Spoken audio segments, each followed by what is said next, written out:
Hi everyone, this is the Nordic Venture Show, your guide to the exciting world of Nordic startups and venture capital. In today's episode, we're exploring a unicorn called Supercell.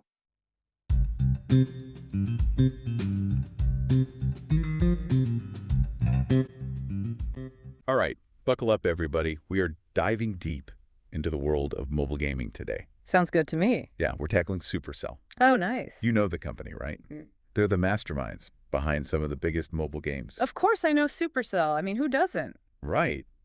So we've been digging through their website and a bunch of recent news, and let me tell you, there is some seriously fascinating stuff in there. I bet. They seem to be on top of their game right now. They are. Yeah. We're going to break down what makes them so successful. Cool. What they're doing that's kind of different, you know. Right. And their newest game release. Oh, Squad Busters. Squad Busters, exactly. We're going to get into all of that. I'm excited to hear about this. They always seem to be innovating. So first off, for anyone who might not be as familiar, Okay. we're talking about the company behind games like Heyday, Yeah.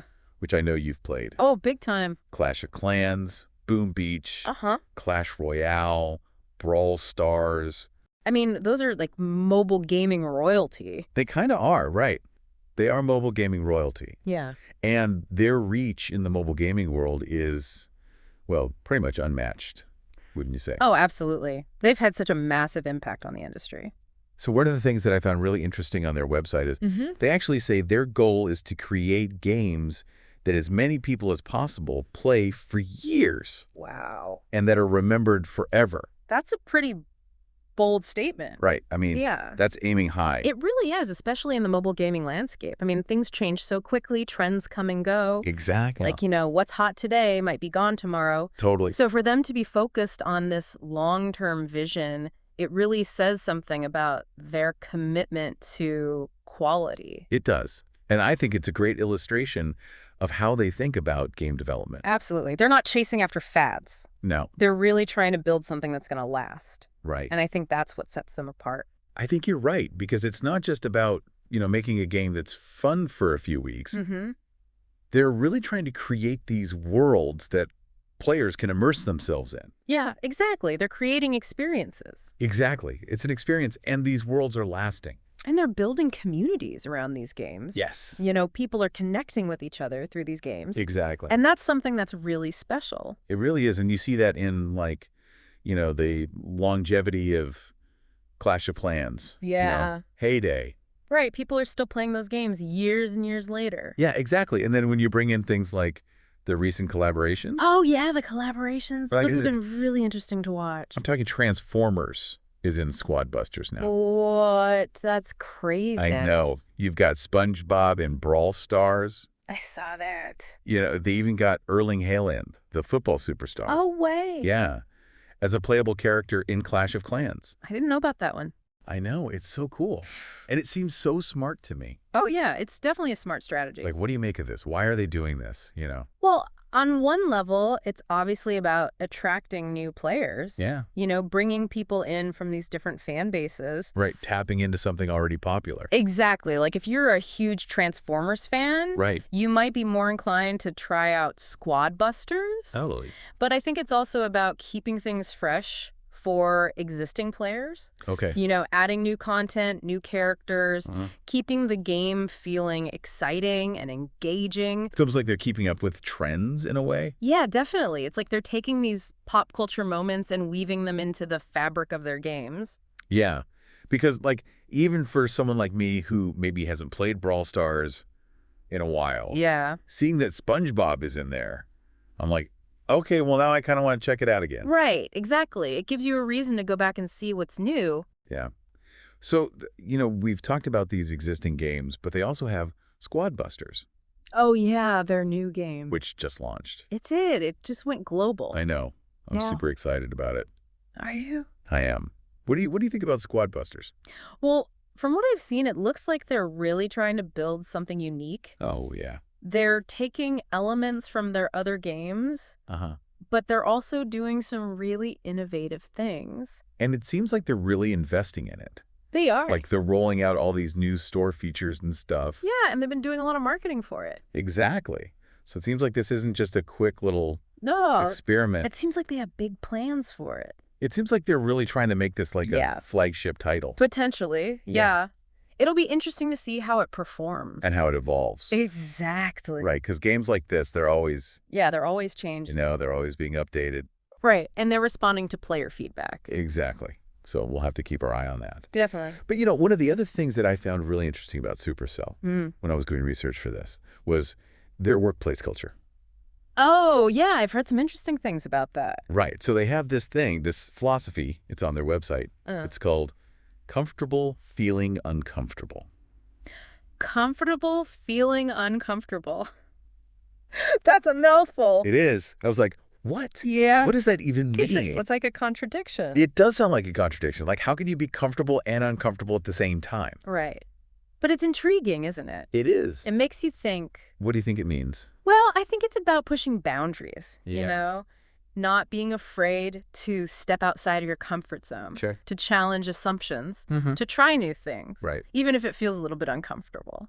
So you think it's more about kind of embracing that feeling of being uncomfortable? Yeah, I think so. It's like if you're always comfortable, Yeah. you're probably not growing. You're not pushing yourself. Exactly. You're not learning. That's so true. It's Yeah. like that saying, get comfortable with being uncomfortable. Exactly. And I think that's especially important in a creative field like game development. Yeah. You have to be willing to take risks, To fail. to experiment. To try new things. Exactly. And I think that's what Supercell is encouraging with this philosophy. That makes sense. Yeah. Because if you think about it, their goal is to make these games that are remembered forever. Right. And you don't do that by playing it safe. Exactly. You have to be bold. You have to be different. You have to be innovative. And you have to be okay with making mistakes along the way. Absolutely. And I think that's reflected in their development process as well. How so? Well, they're known for encouraging their developers to create prototypes really quickly, even if the ideas seem kind of crazy at first. And they're not afraid to let teams fail fast and learn from their mistakes. It's like they're embracing that iterative process. They are. Yeah. They're not afraid to try things out, see what works, and then iterate based on that. Right, because you don't always know what's going to work until you try it. Exactly. And they're creating this environment where it's okay to fail, as long as you're learning from those failures. Right. And I think that's really powerful. It is powerful, and I think it also speaks to how they structure their teams, Oh, yeah, they're small teams. Yeah, they're known for having these really small autonomous teams. Right, so each team has a lot of freedom and ownership over their project. Exactly, so it's not like these big bureaucratic, hierarchies where everything has to be approved by like a million people. Yeah, exactly. It's much more agile. Yeah, so they can move quickly. Yeah, and I think that really helps to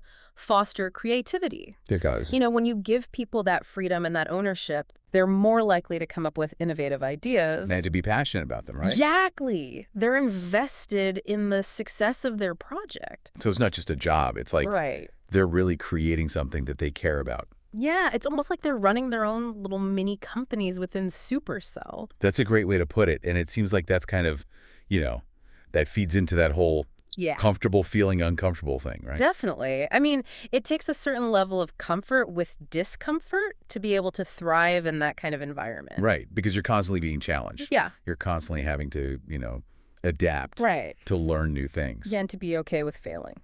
So, yeah, I think that's a really interesting connection. It is. It all ties together, doesn't it? It does. It's like they've created this whole ecosystem that's designed to support innovation. I think you're right. Yeah.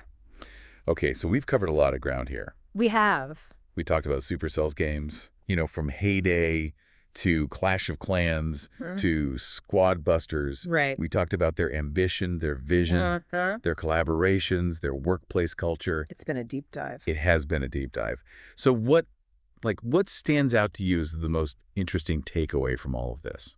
I think for me, it's how Supercell manages to balance creative freedom with a clear vision. Oh. They give their employees a lot of autonomy. Yeah. They encourage them to experiment, to take risks. Right. But at the same time, they never lose sight of their ultimate goal. Which is to create games that are remembered forever. Right. And I think that's a really powerful combination. It is. It's what allows them to consistently produce these high-quality, innovative games I agree. that people just love to play. And I think it all goes back to that, comfortable feeling uncomfortable thing. Yeah, definitely. I think that's a key part of their secret sauce. Yeah, it's like they've embraced the unknown. And they've created a culture where it's okay to fail. As long as you learn from it. Exactly. And I think that's something that we can all learn from. I think you're right. Whether we're game developers or just, trying to achieve our goals in life. Yeah, like if we want to create something truly great, we have to be willing to push ourselves. To step outside of our comfort zones. And to embrace those uncomfortable feelings. Absolutely. But before we wrap up, I got to ask. Yeah. Do you think Squad Busters is going to be their next big hit? Like, is it going to be as big as Clash of Clans? That's a tough one. I mean, it's definitely too early to say for sure. Right. It just launched. Mm-hmm. But it does seem like they have a lot of faith in it. They do. They're putting a lot of resources behind it. Right. And it's got a lot of potential. Yeah, it does. But ultimately, it's up to the players to decide. I guess we'll see. Yeah, we'll have to wait and see if it captures their imaginations. Right, if it becomes that next, game that everyone's talking about. The next cultural phenomenon. That's exactly. The next Clash of Clans. Yeah. But regardless of what happens with Squad Busters, I think Supercell's journey is one that we should all be paying attention to. I think you're right. Because they're doing some really interesting things. They are. They're pushing the boundaries of what's possible in mobile gaming. And they're not afraid to take risks. And they're doing it all while staying true to their vision. Which is to create games that people will remember forever. Exactly. So much to think about, right? It is. So for everyone listening out there, go check out Supercell's games. Especially Squad Busters. Yes. See what all the hype is about. Give it a try. Let us know what you think. Yeah, we'd love to hear your thoughts. And until next time, keep on deep diving. See you later. Bye.